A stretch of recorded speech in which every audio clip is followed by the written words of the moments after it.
Good day sa ating lahat mga kaibigan. Andito na naman tayo sa ating Mercado Official na channel po.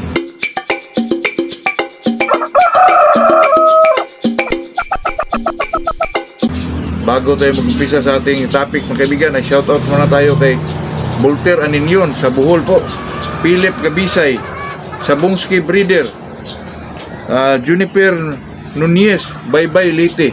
Magandang umaga sa ating lahat po. Ito pag-usapan natin mga kaibigan ay ano lang po, itong tinatawag ng limo na bloodline mga kaibigan.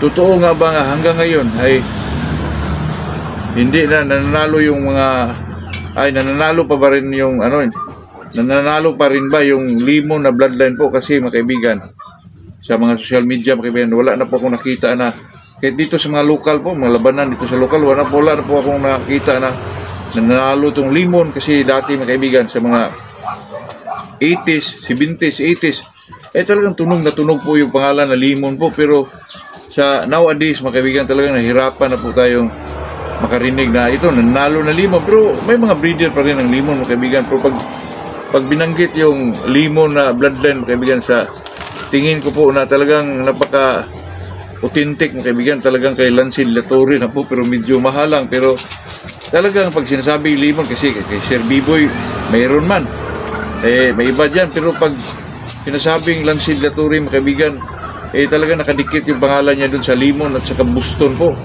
Ang limon kasi mga kaibigan, alam niyo po, mahirap po yun i-maintain mga kaibigan, kasi lalo na yung manok na yun ay medyo mabababa, talagang medium lang. Pero dati grabe ang record nila mga kaibigan.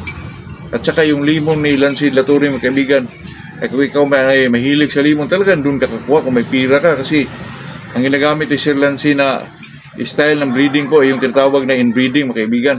Talagang ang genes ng manok po ay talagang makukuha mga kaibigan, na mag-inbreed, balik sa nanay for 4 na balik o 5 balik, tsaka brother sister meeting ba, talagang ang maproduce yan mga kaibigan, parehong kulay, parehong estilo ng laban. Pero mahirap yun gawin mga kaibigan, lalo na pag ikaw ay small time lang.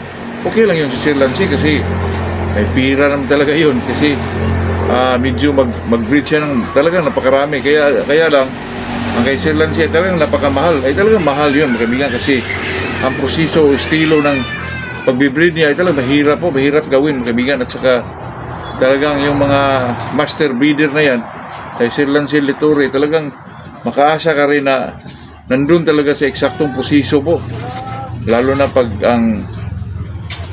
ang binabanggit mga kaibigan ay inbreeding. Nako, napaka-master ni Sir Lance dyan. Ilang beses na tayo nakapanood sa chicken talk nila ni Sir Joey. Kung ikaw naman mga kaibigan ay makinig sa mga kanilang mga conversation po, talagang ma-enjoy ka mga kaibigan. Ma-enjoy na may mapulot ka ring aral.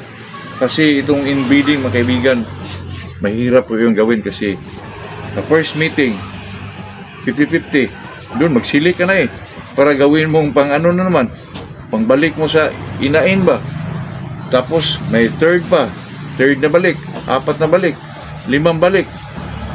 Mahirap yun mga kaibigan. Siguro pagdating ng mga 4 na balik doon, ang daming deformities na doon mga kaibigan. May mga deformities na nga sa isang balik lang, sa 50-50 lang.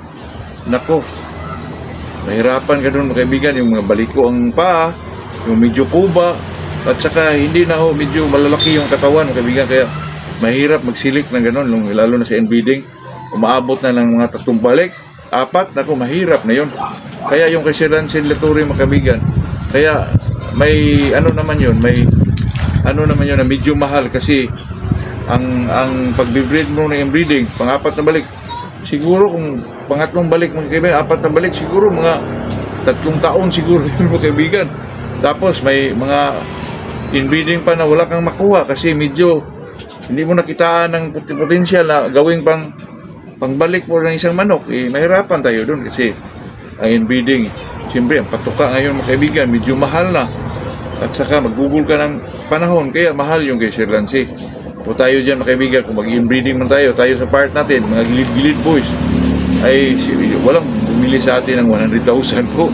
Siguro may bumili 1.5, siguro 2,000. Pero kay Sir Lance, lalo na medyo kilala na po, lalo na pag binanggit mo ay limon, nako, ay talagang ang iba mga kaibigan, kahit 100,000 pa yan, ay bumibili talaga.